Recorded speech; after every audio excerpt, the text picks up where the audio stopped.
Hello, David Paul here. I think I could probably call this video let's see how Scotland's getting on. Well, I wanted to show this because well, to really show how hard things are, not how much progress is being made, because it's going very slowly. I've been working up here on my own. It's very nice here. It's going to be a lovely place to live, especially once I've beaten the environmental problems, i.e. the mosquitoes and the intense humidity and sunshine. So the sunshine's easy, build a house, and the mosquitoes and the rest will be dealt with by aircon and screens and stuff. So we're getting there. So what have we been doing lately? Well, initially all of these beams were all laid out on very fortunately positioned stumps of trees, which just happened to line up with the view and everything. And that was it. So I laid them out. Now what I've been doing in the last few days amongst work with down at the house is I've been lining up the corner points where the bolts go through and putting some of the bolts in. So that is bolted there, that's not going to move, it's there forever. That point is bolted there forever.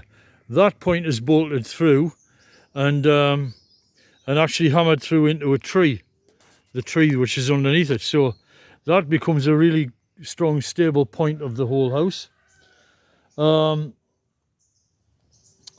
That locates the house at one point, and since everything is triangles, you just need to locate it at 2 points, then everything's done.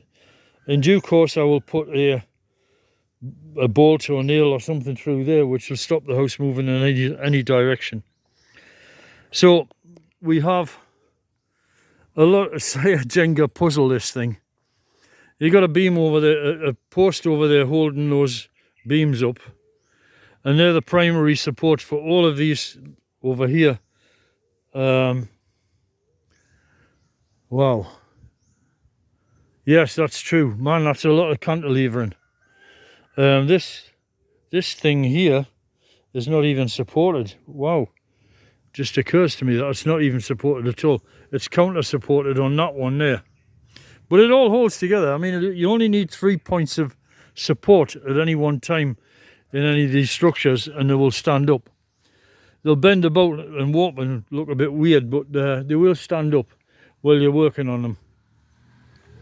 So the next problem is over where that hammer is, there is a vertical hole and a hole where the bolt, the threaded bars pass through. There's a hole there, and those two holes have to be lined up so that bolt can also be knocked in, and that is going to entail what? Well, that's going to entail having to move away from that tree there, which is supporting that. So I guess what I can probably do is slide the beam which is on the bottom out. The vertical beam, the one on the top, will then drop down and be supported by that, and then hang the underneath beam from that bolt, and that'll hold that together for temporarily. Good idea, just thought of that. And that there final bolt has got to go. That piece of rebar is just marking the position, but the bolt will go through there, the threaded bar, and that has to be moved on a little bit there to get those to match. So quite a bit of work, and this is a tremendous amount of work in this heat for one person to move these. They just weigh a ton. Honestly, they're so heavy. This wood's got a specific gravity of something like 0.8, and so it's a monster to handle. Not being bothered too much by mosquitoes because I got my 2 burning cat tool things there, and they're clearing the whole area of them. I love those things. And that's it. Now, what came to light is that I was up here one evening and the light was just shining in the right position so I could get a better look through the trees. And the intention is that apex there and that apex there joined together. All these apexes joined together to form the hexagon. And the idea is that there, those two would be the front of the house overlooking the sea.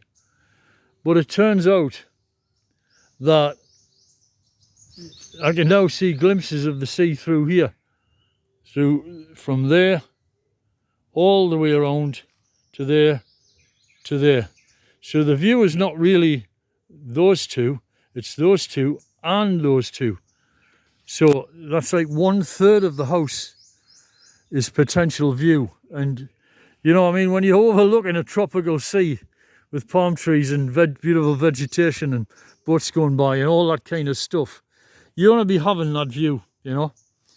Even if you've got curtains on it and you've got it blocked sometime when the sun's shining through, you want to be having that view. So I'm going to have to redesign around that to take that issue in. The vertical posts here, which I'm working on downstairs, I've got to cut the notches in, and I'm having a terrible problem with the chainsaw because it's just such monstrously hard wood, this mahogany I'm using down there. It's just so hard to cut through. So that's another issue.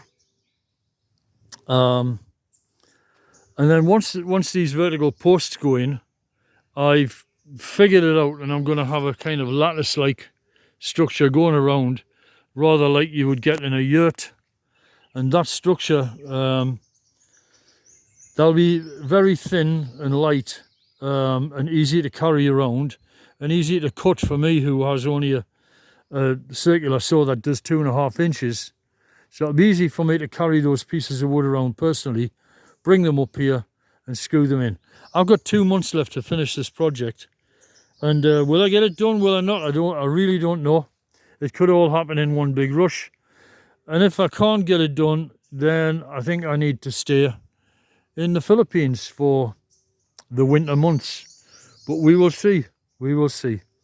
So that's it for now. Jesus be with you.